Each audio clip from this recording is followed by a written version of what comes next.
welcome to You Make Sense. This podcast is a manual to understanding your human experience so that you can navigate the world with freedom, ease, empowerment, and create the life that you desire. Remember, you make sense, all parts, always.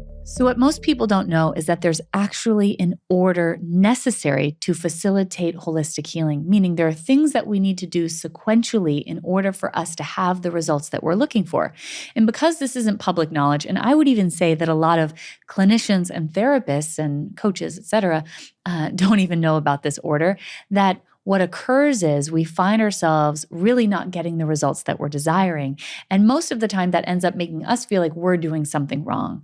That was certainly my experience for so much of my journey. And so over the course of the last, 12 years or so, I have done so many different trainings and am trained in so many different specialties that it really allowed me to take a bird's eye view and look at the healing process as a web, instead of as these different siloed modalities that a lot of people find themselves resourcing, like parts work or attachment work or cognitive behavioral therapy or somatic work or EMDR and so on and so forth.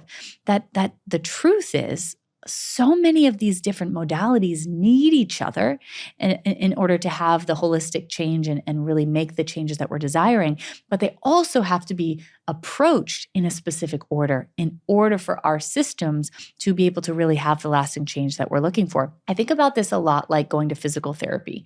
Imagine you had an injury, like you broke your knee and you had surgery. So you wouldn't start with doing jump squats, right? That would be much too intense for your knee. You would start with, I'm not a physical therapist, so I don't know for all those physical therapists listening how you actually do this, but you'd start with probably first just some ice and heat and maybe laser stimulation and small movement and massage, stretching the muscles. So really gentle. And the more that you did that and the muscles were able to heal and the ligaments, then what you would do is you'd start strengthening. So now we might start doing like body weight squats and just a few of them, not too many, and so on and so forth until you get to the point of doing jump squats. So it's very reasonable, right, that you would do this in a sequential order. The same is true for our healing, but it's not public knowledge. So imagine if you just went to do, as I named, jump squats, or you started to run, you'd probably injure yourself worse. And at the very least, it wouldn't be helpful. And I see this happen so often for people on their healing journeys. That happened to me on my healing journey for such a long time. And, what occurred was I would hear something and someone would say, EMDR is really great. And then I went to do EMDR and it just overwhelmed my system. I actually didn't get the results that I wanted. And I just assumed, well, something must be wrong with me, and so on and so forth. So I tried all of these different things, but nobody told me that there was an order to the process. The other thing that I want to name is healing is really hard work. I say this a lot, but I think it's the hero's journey. It's the bravest thing we could ever do, because in order for us to get freedom in our lives, we must confront and look at the things that were too overwhelming to look at. So the only way out is through. We have to go towards it. And that isn't for the faint of heart. It's really, really hard work and such fruitful work when we do it in the right order. But it's really hard work, and it shouldn't be that it also has to be a full-time job, that we have to understand the order to which this happens. So I'm just so excited about this episode because this is not public knowledge. It's not something, again, that I even think that a lot of clinicians and therapists understand. And by the way, I won't say that's really fault of their own. So many master's programs don't really focus on the holistic nature of healing. A lot of times it's focused on the cognitive components of the healing process, which you may experience as talk therapy, which again has a place but isn't the whole thing. And so because of that, I just want to name, like a therapist finishes school, they have to get all these hours, and then it's extra money, meaning we have to spend our own money to go do all of these trainings, and time and resources that a lot of people don't have. And I had luckily had the ability to do that and spend a good over a decade, training in the most esteemed researched modalities in terms of trauma resolution, somatic work, and healing as a whole. And what I began to see very clearly was that there was an order that was necessary in order for us to have the changes that we're desiring. So I want to give that to you today and explain it to you so that then you can take this and apply it in your life. This order that I'm giving you, I call it the roadmap for healing. And it's something that is inside of all the programs that I offer. I have some programs that just start with the nervous system, but others that really go through the arc of this journey. And it's the journey that I took myself.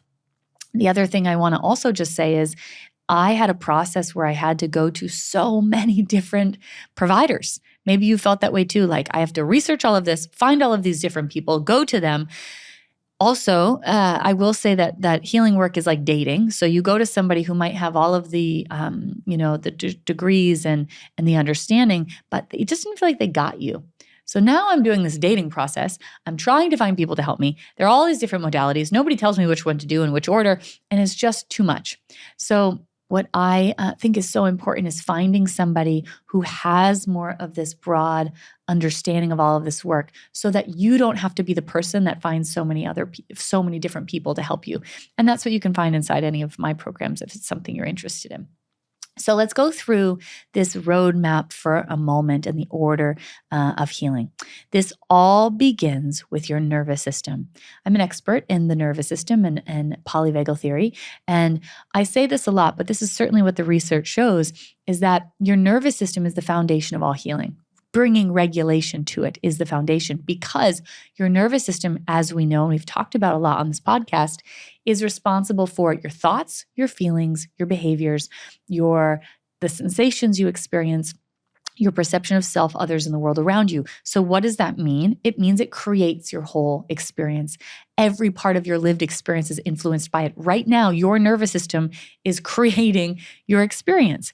So when we've experienced trauma, and we've all experienced trauma of some kind, our nervous system, that hasn't been resolved. Our nervous system essentially thinks that that thing is still going on or happening in the present moment, or could happen at any given moment. And so the result of that is we are experiencing dysregulation or active self-protection a lot in our lives. So that means that you don't get to feel free and expanded and alive. You might feel anxious and stuck and frozen and having insomnia and feeling apathetic and shut down and all of those things we don't want. And we can't seem to step towards the life we desire. So in order for us to heal trauma, people ask me this a lot, like, how do you heal trauma? The foundation of that is bringing regulation to your nervous system. Our nervous system, we're going to get into this in a later episode, but our nervous system naturally has the ability to do something called pendulate. And that simply means to go from feeling dysregulated to regulated. If you have an animal, you've seen them do it. I talk about this a lot, but I've got a dog, Truman. And Truman, and both of my dogs did this, Jerry did this too, but when I give him a bath, he goes into dysregulation. Even though I'm so loving, I give him green peppers because he likes those. It doesn't seem to calm him down when he's getting a bath. He just goes into freeze, just like panic, panic, panic. I'm going to die. My mom's killing me. I don't know why. I love you. I love you. I love you. Thanks for the green pepper, but why am I going to die? And then when I put him on the ground, his nervous system pendulates. He doesn't have to ask it to, it just does, meaning he goes on a running jag and shakes and gets the activation out of his body. So that's him regulating his nervous system. When we've experienced trauma, our nervous system doesn't know how to do that anymore. It gets stuck in this dysregulation. So what we're doing as we regulate our nervous system is we're literally taking and experiencing this old traumatic energy in our bodies, and we are getting it out of our body. Sometimes energy that's literally 20, 30 years old, and we're discharging it through our bodies, out of our body through regulating, and that teaches our nervous system how to pendulate again. The goal is that you live predominantly regulated in your life, meaning feeling really good. And of course, we get dysregulated, but predominantly feeling good. And when you navigate stressful situations, you can go from dysregulation to regulation. So this vehicle, I call it the vehicle inside of you, it is so important to understand it and then get in the driver's seat of it. If you are not in the driver's seat of your nervous system, I say this a lot, you've heard me say this, but it's like you go in the back seat and it takes over on cruise control. And it is going to drive your vehicle away from anything that has been dangerous in the past and will avoid things that it think could be dangerous, which means a lot of us are not living the true life we are here to live, the expanded life we are here to live. So there's so much power in regulating our nervous system. And remember, it affects everything. So that's like phase one of the holistic healing process. Phase two of this is looking at our attachment. Now, when it comes to attachment, this simply means how do you connect to other living beings, other people or animals? And we know that this is influenced by our earliest childhood experiences. But the vehicle responsible for how you attach is your nervous system, because remember, your nervous system creates the sensations, feelings, and behaviors. What shows up in a relationship? Sensations, feelings, and behaviors. So your nervous system is running the show in your attachment and in your relationships. I've talked about this, but if you have an anxious attachment, your nervous system needs closeness. So it's going to use your sympathetic nervous system in order to get close. Which is a state of dysregulation. If you're avoidant, your nervous system is going to say people aren't safe. So you're going to shut down or pull away and use your dorsal vagal complex state of shutdown. Your nervous system is doing this. If you're disorganized, you like people close, but when they're close, you push them away. You're going to use your state of freeze, where I want this, but I can't have it. I want this, but no, I don't want it. I want it, but I don't have it. Don't want it. That's your state of freeze. And if we have a secure attachment, we're going to use our ventral vagal complex, our state of regulation, because we feel safe. All of that is influenced by your nervous system. So you can see, if you don't gain control of your nervous system, you're not going to be able to change what's happening in your relationships fully in your attachment. So it starts with the nervous system in order for us to then look at how we attach. You can't learn your way into a safe, secure attachment. You have to feel your way into that, because it's all occurring through the nervous system. Now, next I want to talk about like phase 3 of this healing process. And phase 1, 2, and 3 come very closely together. We can even begin to do them in tandem. But phase 3 is parts work. Parts work you may have heard referred to as internal family systems or inner child work. It's all really the same thing. And just a brief understanding of how parts work works is that essentially we have our adult self, that's our numeric age, that when we're regulated is here and present in our bodies. So you have that threat detector neuroception I've talked about before a lot. And the way that it decides if you're safe or not is by looking to your internal database of past information, all your lived experience. And it looks for flavorings or similarities of things. So if it's reminded of something in the past, like let's say you have a partner who gets frustrated, and your threat detector says, oh my gosh, what information do we have on that? And it looks to the database, and your caregiver was dangerously angry. They hurt you, not just frustrated, they hurt you. So what occurs is that threat detector says, this reminds me of when I was 10 years old. And all of the sudden, I have literally traveled time to being that 10-year-old. And that 10-year-old is inhabiting my body. No longer am I adult me. It's as if this 10-year-old is, I call it being on the plate, meaning present in my body. And for most people, we are oscillating all the time from different parts because our threat detector is being reminded of different things. I like to think about it like we are one whole being. And when these parts in our lives have experienced different things that were overwhelming to them, it's as if they get fragmented off or broken off in a way. They're still connected to us, like kind of through a rope, but they're stuck in those experiences they've had. And when the threat detector is reminded of similar experiences, it's as if they get traveled back to that time, meaning they're in our body, they're re-experiencing it. And what's really fascinating and important to understand is that each part can have their own autonomic tone. We talked about autonomic tone in an early episode, and essentially that's the current shape of your nervous system. So let's say the current shape of my adult nervous system is, maybe for some of you, it's like a low-grade sympathetic. So you just kind of always feel like you're on the go and it's hard to slow down, and maybe a little anxiety. That might be like a 3 in intensity sympathetic out of 10. Now, when you get into a fight with a friend, maybe a 15-year-old part of you gets triggered or activated and is in your body.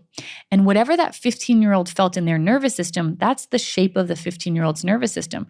So now when that 15-year-old part of me is present, I don't just feel the 3 low-grade sympathetic, I feel a 9 panic. And the reason I feel that is because that's the shape of that part's nervous system. So in order to do parts work, we have to understand our nervous systems, because the nervous system is what's affecting the experience of each part as they come into my body. And if you're saying, oh my gosh, this is so new, and what else are you going to tell me about parts? I want to know more. There's other episodes about parts that you can listen to as well. So really important to understand that. And the other thing that I want to name is if our parts, those younger parts, don't have adult us yet to experience safety, then what happens is our nervous system protects those parts in the form of active self-protection. So if we don't protect our parts, adult us, our nervous system does in the form of the stuckness we experience and so on and so forth. At one point in my healing journey, I remember I was, in a session, my own session, and I looked around my home and I said, I have a beautiful prison now. Meaning it used to be this terrible, hard prison, and I've said this before, painful prison, and now it's a beautiful prison, but I'm trapped in it, meaning I can't expand into the bigger life I desire because that bigger life was really threatening to my younger parts. And they were like, this is pretty cool in this house. It's nice in here now. It's not like the house in childhood. We don't need to go out into the world, and we don't need to go to a park, and we don't need to meet friends because that feels scary. Because that part wasn't protected in the past. And so if we don't protect our parts, our nervous system, they're going to say, I don't want to step into that bigger life. And our nervous system is going to support them in that by stopping us. So in order to do parts work, we have to develop our adult self. And what we need our adult self to have is consistent regulation of our nervous system. Remember, I just named in phase 2 in terms of attachment, what is necessary for a child to have a secure attachment is that their caregiver was able to consistently co-regulate with them, meaning to give them what they needed, which was that consistent regulated nervous system. So when it comes to us changing our attachment and healing our parts, we have to become the caregiver we never got, which is why the nervous system work is phase 1. The more that you do that and you become what your caregiver couldn't be, which is a consistent pillar of regulation for your parts, that now that I have that, I can come and get to know my parts and address them and give them what they never got in the present moment. It's so cool. And when you do it in this order, it happens much faster certainly than doing it out of this order. But I would just say in general, it happens very, very fast. This isn't years and years process that has to take. You're noticing shifts in immediacy because this is, imagine if you were with a child and you comforted them, they would have a shift right now. It wouldn't be a shift that happens later. And every single one of those moments of connection and those shifts that happen build on each other. And what occurs is when you greet these parts, every moment of connection you have gets stored in your database of past information, meaning your system sees maybe it is safe to be seen. Maybe it is safe to belong. Maybe it is safe to be protected, and so on and so forth. And then that actually heals the past in your present. We literally are rewriting our childhoods when we do this work. And it's not something you can just talk your way into. If you try to just tell your parts, hey, you're safe, but adult you doesn't feel safe, the part is not going to feel safe. Just like imagine if I was with a kid and they were like, there's a monster in the closet.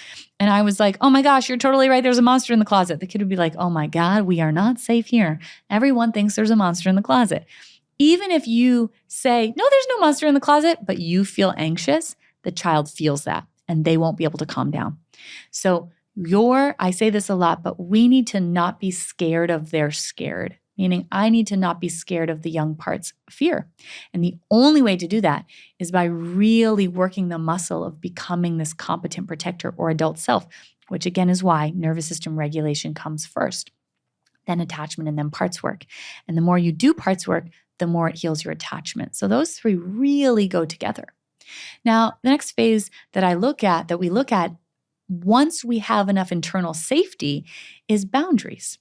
Now, boundaries are a natural part of life, setting of boundaries. And boundaries are informed by our internal truth and our internal limits. If you look at a child that has been safely able to be in contact with their truth and their limits, if you ask a child anything, they'll be able to answer it for you immediately. Like if I said to a kid, do you want to do jumping jacks with me? They might be like, no. And if I said why, they might be like, I don't think you're fun. I hope they wouldn't say that to me, but they might, and that might just be their opinion, and maybe they don't want to. Or they might say something like, I don't know, I think you smell weird, and where is that coming from? Well, they're just truths that they think that about me. Or they might say, yes, I'd love to. Where is that coming from? Their truth and internal desire for connection with me. And so they connect to their truth, and then based on that, they either step towards something or away from something. We all have the ability to do this. Every animal has it. Now, for many of us, what occurred along the way is it wasn't safe for us to communicate our truth. Because if I was to say, I don't want to do jumping jacks with you, I may have been told, wow, you're a really mean little kid by an adult. That's so rude and so unkind. So the message I just got there is, it's not a good idea for me to be connected with my truth, because when I am and I express it, I hurt people or I get hurt because of my truth. So what occurs is a kid adapts and they learn to and we can learn this in our adult lives too. We disconnect from our truth and then we become overly focused on the other. And all of this is informed by our nervous system, right? Because our truth lives in our body when we're in regulation. And then based on that, a behavior arises to set the boundary. Now, if our truth is taken away, we go into dysregulation, and then a behavior arises from that, a self-protective behavior. So we might find ourselves saying yes to everything, reflexively saying yes. We might find ourselves reflexively saying no to everything, or oscillating between the two, instead of actually checking in with our internal truth. Now, how do we do that? Well, we have to have regulation of our nervous system because our truth lives in regulation. That's where we find it. And then from that place, we set the behavior. So if I'm not in control of my nervous system, I won't be able to set somatic boundaries. By the way, shouldn't even need to say the word somatic, because boundaries are somatic in nature. That's just not something that most of us know. We think of boundaries as like a cognitive thing. Like, what are the red flags for boundaries, green flags for boundaries, and so on and so forth. Well, nobody knows what your boundaries should be. Only your nervous system and in your internal truth knows that. And then again, from that, limits arise. We won't be able to set embodied boundaries, that's what I call them, until we have internal safety. So this is why it's so important to focus on our nervous system and our parts before we even get here. So that's the phase 4 of the process. Next, I want to talk about our thoughts. And the thoughts are really intertwined in this whole web of the healing process. What polyvagal theory shows us is that our autonomic state creates our story. Essentially, that means wherever you are in your nervous system, the thoughts are going to follow that state. For example, if you're in your sympathetic nervous system, your thoughts are going to be racing about how you have to do something now. If you don't do something now, things aren't going to be okay. And you have to control things, and you have to make sure that people aren't mad at you, and so on and so forth. Go, go, go, go, go. If you're in your dorsal vagal complex, that's shut down, all your thoughts are going to be about how you can't. You're not capable, you're not able. This is where regret lives. There's something wrong with you. So it's the exact opposite. If you're in your state of freeze, that's, remember, 2 equal and opposite forces. So the thoughts are going to contradict. I have to, but I can't. I have to, but I can't. I need to do this. I can't do it. I need to do it. I can't do it. And when you're in regulation, your thoughts are going to be anchored in the present moment. You might not even notice you don't even have a lot of thoughts. And what happens a lot of time in mindset work or CBT is that we're trying to focus on changing our thoughts without getting to the root cause of why the thoughts are there in the first place. So this is why, if you've ever tried to do that and it's exhausting, and you tell yourself, like, you're in sympathetic and your sympathetic thoughts are, I have to get all this done and I can't slow down. And you try to tell yourself, it's okay, I can relax. But you don't feel it. You say the words, it's okay, I can relax. But all you feel, your nervous system is saying, no, you can't relax. You can't relax at all. If you relax, you're going to die. It's not that helpful, right? Or if you're in dorsal and the thoughts are like, it's never going to change, and you tell yourself, I have so much to be grateful for in this life. You won't be able to feel that because of the autonomic state. So in order to change our thinking, we actually have to change the state we're in, which is why regulation of our nervous system is so imperative and important. And also, I want to name, our parts will have different thoughts, meaning the thoughts that those parts had at their numeric age will show up when those parts are present. So in order to change our thinking, we have to gain regulation of our nervous system. And then this last phase that I think about in terms of the healing process is purpose and manifestation. I see so much of the time manifestation work that makes people feel shame, like something is wrong with them. for a multitude of reasons. First, I want to say this about it, that more often than not, and actually I've never seen this not be the case, wherein lies our greatest purpose lies our greatest healing. And what I mean by that is this. More often than not, the things that you're desiring most, the soul's desires that you have, are things that were either dangerous or inhibited in the past, flavorings of them. And I think that's the way the universe and our soul is saying, I'm going to get free of that and I'm going to actually have the aliveness I never had. So let's say you want to step towards being a writer. What is that going to require of you? It's going to require vulnerability, using your voice, taking up space, making mistakes, getting messy, and a lot of other things. And if those things, taking up space, using your voice, being messy, making mistakes, etc., wasn't safe in the past, then as you go to mobilize or step towards the thing that you want, your nervous system's going to say, that's not safe. Don't you know that's not safe? Because it wasn't safe in the past. And it stops you in the form of dysregulation. Not only your nervous system is going to show up and say that's not safe, but your parts are going to show up. And you're going to have a young part that says, what are you even doing? When I was 7 and tried to, and wrote these storybooks that I would write, all my siblings would ridicule me and laugh at me. You want to write and have the world read it? No way. And the nervous system comes in to protect the parts. And so I used to say this say it was like an invisible wall, a wall that's keeping us from the things that we are desiring. And there is no amount of willing your way towards the thing that you want that is going to work. We must go through this process of regulating our nervous system and addressing our parts in order to actually get unstuck and step towards the life that we are desiring. So it's sort of like, I think of it like the universe dangles this carrot, this thing that you're really wanting in your life. And the way to that carrot is our healing. The other thing I want to say is we all have the capacity to hold the life that we have today. So whatever life you're living, that's an indicator of the capacity of your nervous system and your parts. So many of us feel like, I think it's technology that has made us feel this way. We have so much connection to all people now, and that creates a lot of comparison. And so many of us can feel like, I should be further along. I'm behind in life. There's other people that are doing more. There's other people that are ahead, because there always are people that maybe are a little further along on their path than we are. But what that does is it can make us feel like, the thing that I really want to happen, I wish it would happen right now. But the truth is, none of us have the capacity to hold the life that we're going to have in 2 years or in 5 years or in 10 years. I sure don't. There was no way 5 years ago, 10 years ago, that I would be able to do this podcast with you. It would have overwhelmed me. Or if opportunities came, like writing a book, which I've been working on for a while now, but that would have been too overwhelming for my nervous system. And I would find ways to sabotage it or push it away. And so what we want to look for is taking daily actionable steps towards the things that we are desiring. What can occur so much of the time is we think of the future and the thing that we want. And then we look and then we think, well, I'm not there now. And that creates more dysregulation. Like, I don't even know how to get there. But it's the incremental steps of this process of regulating our nervous system, building our capacity that actually allows us to then step into the life that's waiting for us because we've built our capacity for it. And this is how we manifest. You cannot manifest if your nervous system doesn't think you're safe, because manifesting means allowing things to come towards you. And so the more we regulate, show our system we're safe, the more we're able to actually create the life that we're desiring. And this goes back to attachment too.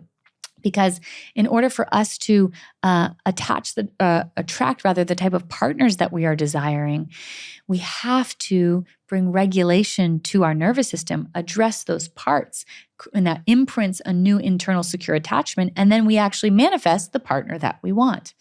So this holistic process is what accelerates the healing for each of us fastest. And it's not just that it accelerates it fastest, it's what's necessary to make it happen. And many of us, like myself, approach this from not being in order. And when that occurs, like we look at purpose first before we address any of these other things, and then we can't step towards our purpose. Or we try to set boundaries when we don't have internal safety and we just can't do them. Or we try to have better relationships, but we haven't addressed our parts. And so all of this is like a web. It is an order and roadmap. And at the same time, it's like a web that all comes together to create the holistic healing that we desire. And we do it one tolerable step at a time. That's all we need to know. So if you're interested in any of this work, in the show notes, you'll see some of the programs I offer where we do this. But I really invite you, as you're thinking about people to support you on their journey, remember, you're interviewing them. Whoever it is you ask to help you, that's an interview process. And you should be discerning because that's what a good parent would do. This is actually like a moment of parenting work for yourself that you would discern. And so asking questions like, what are the different trainings that you have? And really looking at, can they really hold me in this holistic way that I need is really vital. And when you have someone on your team that does that for you and walks beside you in this way, it really helps the process to go so much faster. When I finally understood this, everything changed in really profound ways, and it can for you too. Are you feeling stuck or stagnant in your life? I want to show you how to harness the power of your nervous system to take tangible steps towards the life that you're desiring. Join me inside Expansion for 3 live mornings of science-backed tools starting on October 14th. Link in the description to learn more. All right. Hi, Rach. We have Rachel here today. Rach, my sparkly unicorn. I call her lots of things. She is such a special human being. She is a trained social worker. She has been on my team for quite some time. And you'll find Rachel inside of every community that we have in every program. So she runs that, will support you throughout the entirety of any program that you take. You'll find her in my DMs on Instagram. If you send an email, you'll find her. She's really my right-hand woman. And truly, Rach, you are one of the safest, kindest, most supportive people I've ever met in my life. So thank you for being that for me and for everyone inside of our communities and our containers too. I'm just so grateful for you.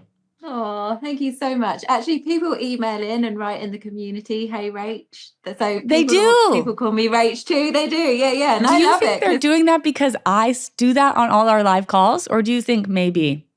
I never asked you if you're okay with my shortening of your name, Rach. Oh, I love it. Like on your birth certificate, it definitely doesn't say Rach. Okay, good. I'm glad we're talking about it in this episode, that we're publicly talking about it and that you feel okay with it. That feels really good. Yeah. So every episode, we have this Q&A portion. And the reason that I do this is because we really want to see how this work integrates into our lives specific to us. And not only that, but the human experience is so much more similar than it is different.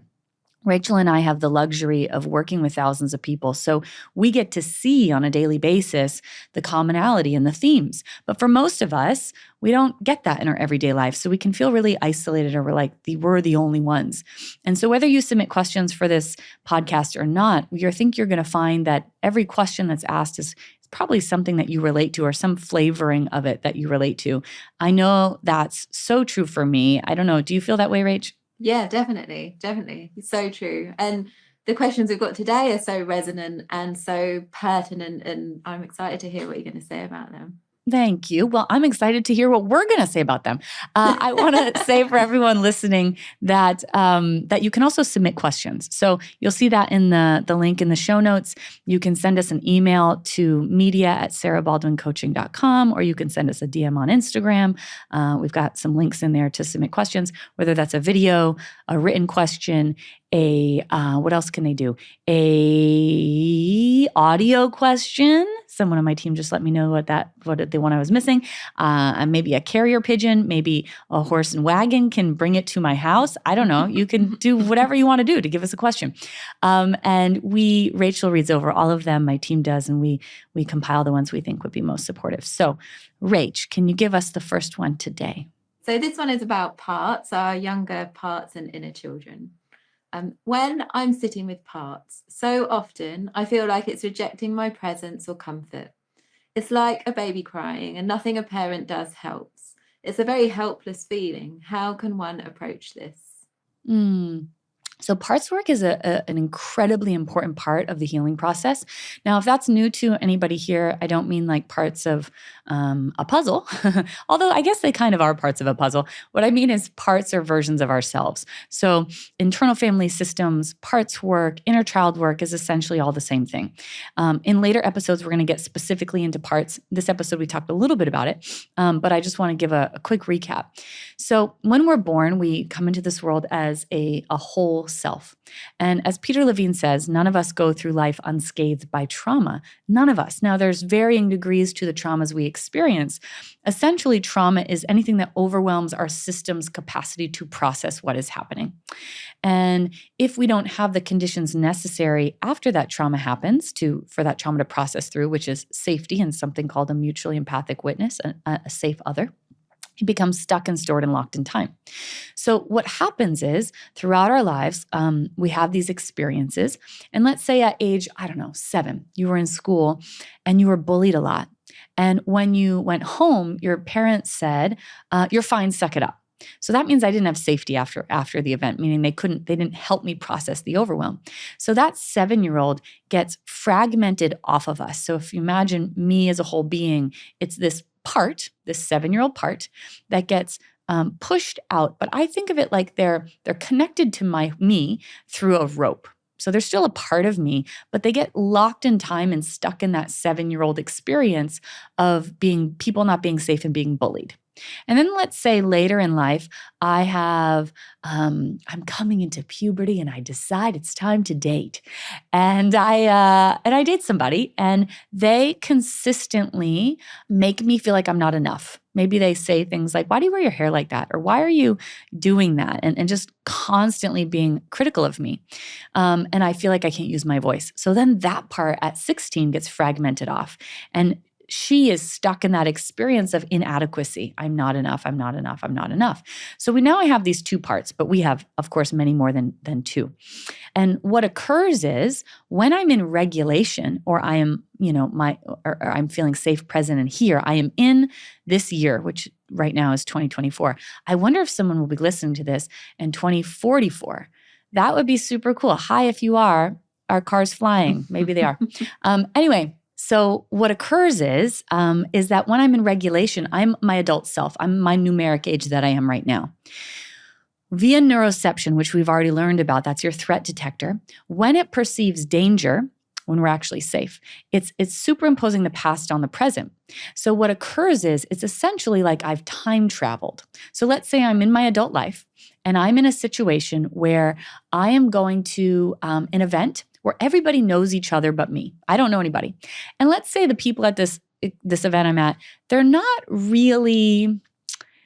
going out of their way to make me feel comfortable, let's say, or like to invite me into their conversations. Now, my threat detector is going to say, what does this remind me of? And it might look to that experience of being 7 when I was bullied and othered in school habitually. And so what occurs is my nervous system says, this must be just like when you were 7. And in that moment, my 7-year-old self inhabits my body. It's literally like I've traveled time to that 7-year-old's experience. And now she's experiencing everything she felt back then. And so I feel small, scared, out of control, inadequate, unsafe. I'm shrinking and all of that.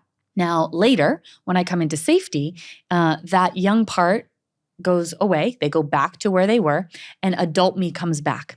And this is why oftentimes we might notice that sometimes I feel like I have multiple realities. Sometimes I feel really anchored and like adult me and safe and able. And then other times I feel freaked out of control, scared, small, and so on and so forth. That's all an indicator that I have different parts present. Now, for most of us, our parts don't know each other, meaning they haven't met yet. So they just oscillate in my experience. I go from being adult me to 7-year-old me to 16-year-old me, but the young parts never meet adult me. So parts work, what this essentially is supporting adult me to begin reparenting or coming to the aid of the younger parts in real time. Healing work is so cool. It's like it's like quantum physics. It's like the most incredible time travel experience that you could ever have. We can actually do it, and we do it when we're doing somatic healing work, meaning we're traveling back to that young part, which is called being in state-dependent memory. So I'm letting that part be present in my body, and I'm getting my adult self present at the same time so that both of them are present in my body And then we do something that I call internal co-regulation. So I then come to the aid of that younger part and comfort them the way that they were never comforted, or I support them, or I show them the love and kindness and acceptance that they never got. When you do this, you actually imprint new childhood experiences. It literally changes the past, which then changes your present. And those parts are no longer stuck in those experiences that trigger them. Instead, they're integrated with us. Now, so it's a little recap on what parts work is. Not a recap, introduction. Now, just quickly what I want to say to this person, because they've clearly already done some parts work, is that your parts are real. I want everyone to know that. It's not just some made up fictional thing. They're actually real. And so I want you to think about it. Imagine that this beautiful, amazing, perfect foster child was dropped on your doorstep. You open the door and there they are, and you look at their case file, and it happens to be the same as your childhood because this is you, this little foster child.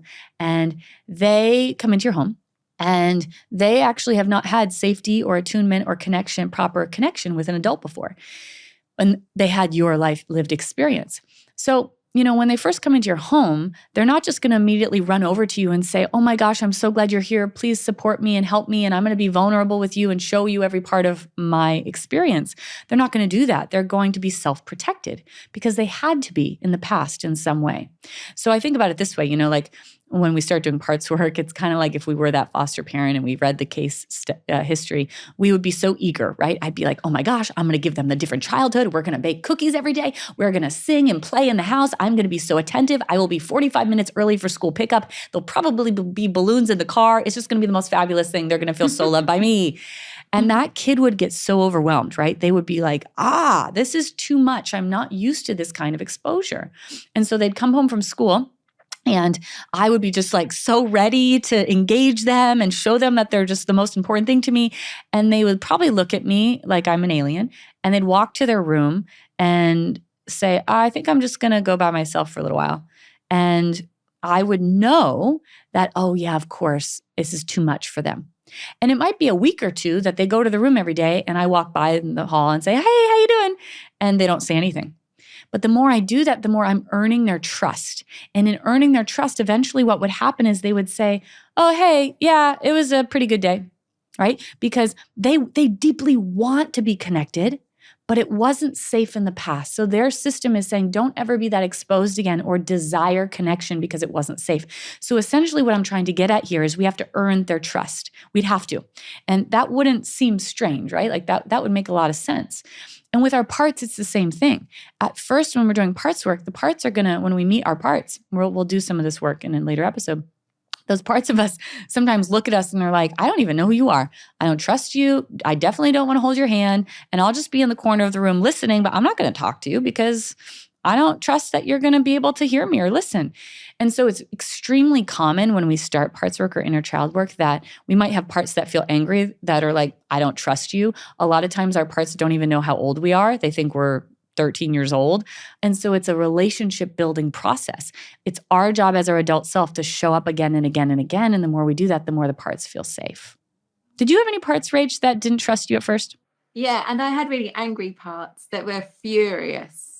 Really, really angry. And I hear in the community about people who are, building that connection and taking the time to check in every day in a caring but not too much and not standoffish way, just in a kind, caring way, and seeing what happens when people are consistent with that and seeing how that's happened for me. Then it becomes much easier, and then it's like you become a team with your parts. And when you can, recognize that you're activated and there's a part, then you have a deep relationship with them. So and I love the phrase that I hear you use often about reparenting. We're reparenting our younger parts and giving them what we didn't get as children, or the space and the holding and the love. So it's really beautiful, and I hope that really helps the person who asked that question too, because it can feel baffling when you first connect with your parts and they're not interested, and it doesn't help. It can feel really hard then.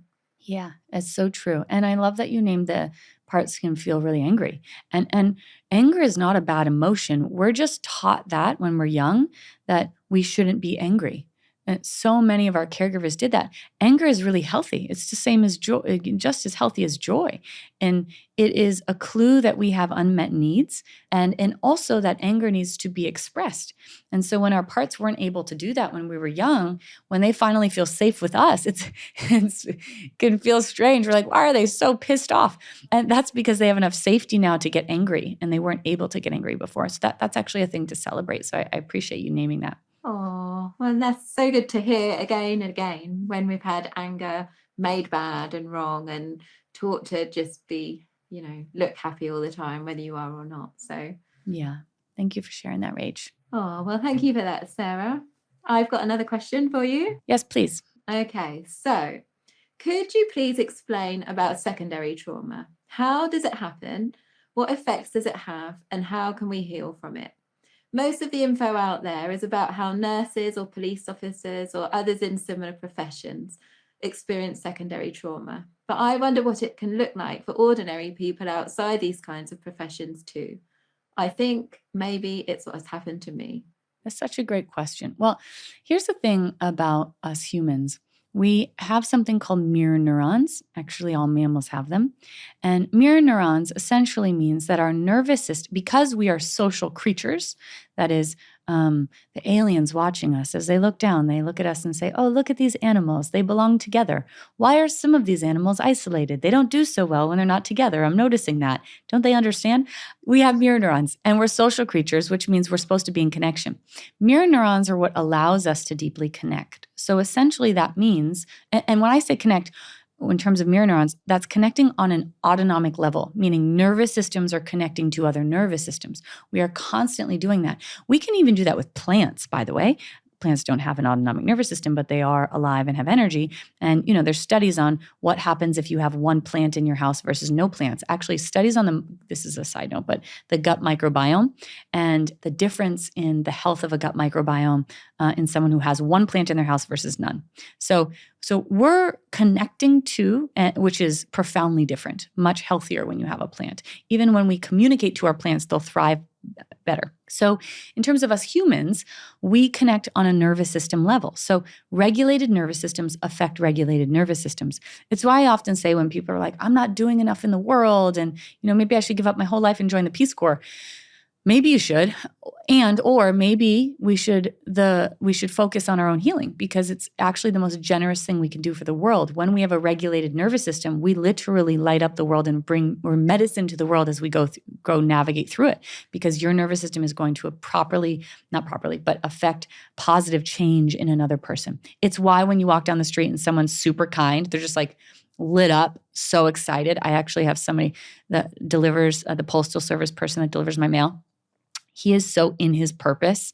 It's so evident because he skips down the street, literally is like dancing everywhere he goes. And anytime I see him, I just feel overjoyed. Just by seeing this man, because he is so regulated, he regulates me. That's how mirror neurons work. Now, they can also work in the opposite, meaning when someone is dysregulated or overwhelmed, that can actually affect our nervous system and we can become dysregulated. And so that includes their experiences and the traumas that they have. So let's say a veterinarian who is constantly in situations where they are having to help animals transition, meaning put the animal down. That is a lot on a person's nervous system, especially if they have high levels of empathy. And so what can often happen is that they develop secondary trauma. It's not just an animal that's dying. It will feel like it's their animal because they are in the experience of watching the owner in this intense grief and watching this animal suffering. So the animal suffering becomes their suffering. We can easily take on that energy. This happens with first responders. This happens with people like me in my field. I, work with lots of people with trauma histories and other fields like that. Those are the common areas where we can think of secondary trauma. I want to also name, though, that secondary trauma happens a lot more to people who aren't in these fields these days because of technology. So because we have such access nowadays to things happening in the world, and not just via, a long time ago when me and Rachel were tiny children eating cream of wheat at our houses, maybe you weren't doing that, but there was just newspapers. Right? So you'd read a newspaper and it would be like one image that you would see. That would still be a lot for a nervous system, but that is very different than now us watching videos of, villages being bombed and children running out of buildings, or watching people starving to death, or hearing about terrible crimes happening through video. That is much more intense for our systems. And if we aren't tending to our parts and our nervous system hygiene, then what's going to happen is we're going to take that on. And something that really is important in this area is a couple things, but one is setting somatic boundaries. And boundaries are not verbal, or I suppose a component of boundaries are verbal, meaning you're stating what you need. But at the core, boundaries are somatic in nature. They happen in our bodies. And so it's very important that we have energetic, that's what I mean by that, boundaries around things that are a lot or overwhelming for our nervous system. And so a couple of things that I invite folks to do. This is something that I consistently practice in my own life and need to, because of the nature of the work that we do. So that I'm not taking on everything that I'm hearing and experiencing. I also do consultation for some therapists, meaning they come to me for supervision and around somatic work. So I'm hearing some pretty intense stories. And what's really important is that I'm able to disconnect from that. So simple practices, after you've experienced something that's overwhelming, you saw a video, or like me, you're in a field where, there's a lot of trauma or activation around it, or even, you're with your kids, anything that's overwhelming your system, is to begin separating from that energy. Simple way you can do that is, this is what I do most days after work. I sit down in my office, because I work from home, and I close my eyes, I connect to my nervous system. And then I ask my nervous system, not me, where is the energy of others in my space right now? And your nervous system will tell you, by the way. If you get out of your head and get into your body, your nervous system will tell you. And this isn't just some strange woo-woo thing, although I am very spiritual. This is also science. It's energy. And so I ask myself, where is the energy in my room and what color is it? The reason why I ask what color is it is because it's very important that we differentiate from the energy, meaning I am not it. And so for human beings, for our brains and our bodies, when we can see even just a color, immediately my system says, oh, then that's not me. So I was going to say, does that make sense? But they can't hear me, Rach. Does that make sense to you, what I'm saying? Yeah, it does make sense. If I'm ever talking, you're like, Sarah, this answer is just not landing or making sense, just interrupt me. We're close enough now, you can do that. So I ask myself, what color is it? That'll also give me an indicator about how intense it is. And I'll ask myself, does it have movement, shape, or is it an object? So let's say I notice that it's like a dark brown. That would tell me, oh, there's some heavy energy that I've been working with today. I'll ask myself, where is it? Now, this will tell me how much it's engulfed me or not. So some days it might be, oh, it's in the corner of my office, which means it's not very engulfing. Other days it will feel like it's permeating my skin. That tells me, wow, I'm really taking this on. And then a simple thing that we can do is, I'm not going to go through the whole exercise right now. Maybe we'll do it in a later episode, but is to set an embodied somatic boundary. So this what I'm about to do comes from Peter Levine's work, a mentor of mine. And it's moving the energy away from us, like through our physicality. So what I like to do is I put my hands close to my body and I feel the energy in my hands and really feel it. It might feel heavy, it might feel dense, it might feel prickly. And in the experience, we're letting our system know that we get to win and we get to move the energy away from us. Now, a way that we can do this is by using vibration and sound. And so we're thinking of our hands almost like they're a snowplow. They're moving the energy away. So Peter Levine often uses the sound VOO to regulate, but also to access life force energy, VOO. And that particular vibrational tone not only helps to release the nerve endings that are constricted, which brings us into regulation, but also to access our healthy aggression. So when you say that sound in a low register, lower than your speaking voice, it really helps to facilitate that and also to access the life force energy. Life force energy is what allows us to say no. No, this is not mine. No, thank you.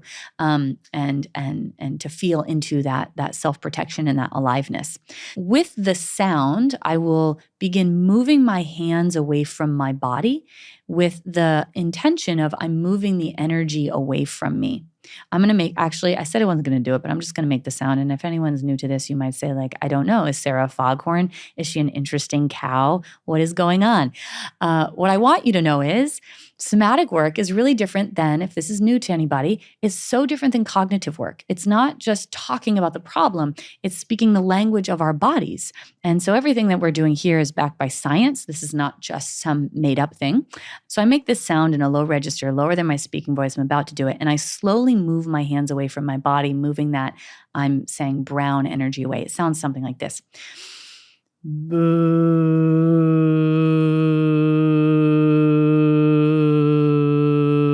I would continue till there's no air left, moving my hands away slowly from my body.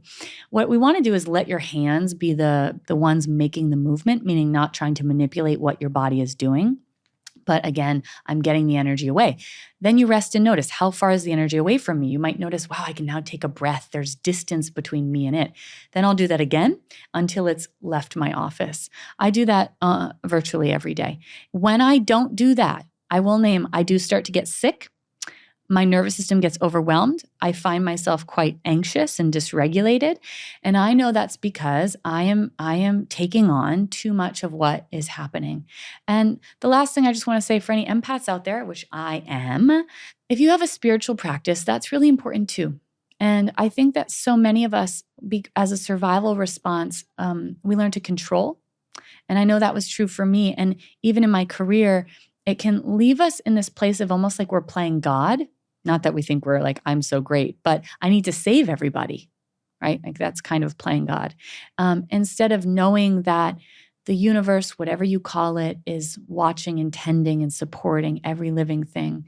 And we might not understand why things happen, but there is something greater than us supporting them too, which can help us to disconnect from having that energetic tie, if that's a supportive thing for folks. Oh, and that's really beautiful.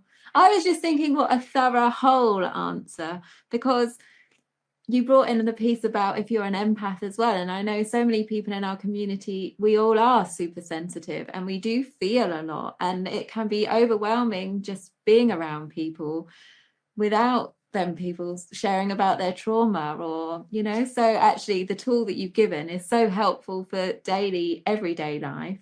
Whether you work in a profession where you're encountering lots of traumatic experiences with people or through your own work, or if you're going day to day in your life. So I think what a gift you've just given everyone by sharing that tool. And thanks, Rach. Thank you. Thank you, Rachel. You. So we have one more. Yes? Yep. Yeah, we have one more question. Okay.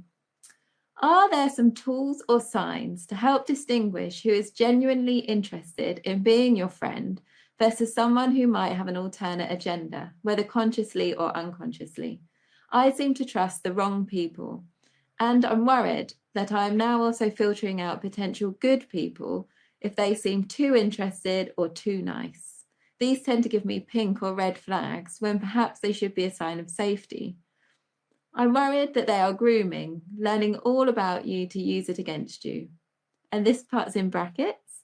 Or if I don't feel safe with them, at this point, maybe it shouldn't matter. And I should trust those concerns as valid until I'm further down my healing journey and not overthink it. Thank you so much for any insight you can share. So a couple things. Our truth is always real and valid to a part of us.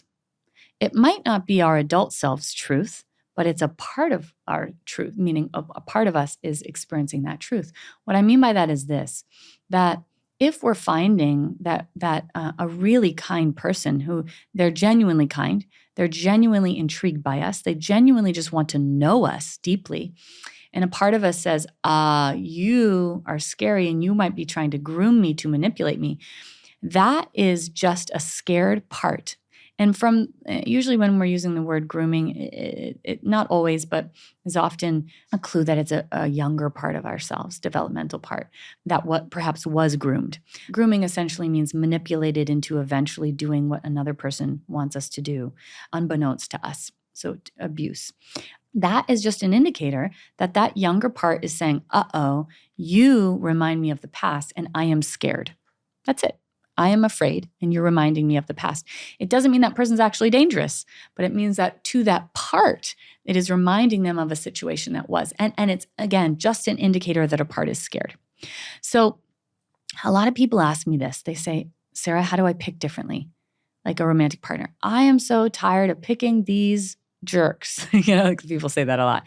I just want to pick somebody great, like my friend who has this amazing partner. I want to pick someone awesome. I keep picking these jerks. Why? How do I change it? How do I pick different? Because they seem really great at first. This is what everyone says. They seem so great, and then they're not great. And I don't know what's happening and why. So the beautiful thing is, everybody, this is not about picking differently. Maybe you're thinking like, what do you mean by that? Don't I want to pick differently? This is really empowering work that we get to do, because the way that we change this is by changing internally what is happening for us, meaning we need to begin creating what I call an internal secure attachment. Now, so this all goes back to parts work. If we find ourselves drawn to people whom are not meeting our needs, don't really see us, maybe you're unsafe, and we find ourselves repulsed, like truly, I can tell you, that for myself, for most of my life, those are the people I was drawn to. And someone who was attentive and kind and loving and sweet, like so sweet to me, I would find them gross. And I know that seems strange. It might not seem strange to some of you who are saying, yes, I understand that. But I would find them repulsive, gross, unattractive, like, ew, you're pathetic. Why? Well, because my system, remember, this all goes back to everything goes back to our nervous system. The way the threat detector works, neuroception, is it's looking out into the world to try to find, find safety, but also it likes what it knows. So if you're looking for connection and love, it looks to your database and says, what information do we have on connection and love? And if the only experience of connection and love that I had, the primary experience was my needs aren't met, I'm groomed, I am manipulated, I don't have, I'm not seen and all of that, then that's what your threat detector says love is. And that's what your nervous system has capacity for. It doesn't mean that you want that. It means your nervous system knows it. The other fascinating thing about our psyche, which I think is so cool, is that it will also put us in similar situations to the past as a way to try to make it different. Meaning, if I can just get this person to stay and not abandon me, or if I can just get that person to be nice, maybe it will rescue me from the past. It'll make the past different. So those are the two reasons why we'll find ourselves in these patterns of repeating the past. And that's going to feel really comfortable for our system. It's also why when someone is doing all the things to meet our needs, our system is going to say, I don't know that. And it's overwhelming because it's new and different. And so the way that we actually change this is by beginning to give ourselves the things we never got. So we have to give ourselves the loving kindness, the compassion, the connection. This is all parts work. The attunement, the consistency, the listening, all of that to ourselves. And then we begin to tolerably take steps towards that with other people, meaning we begin to allow someone to see us more deeply. We allow someone to meet our need. We share a little bit more. All of that changes what's in the database.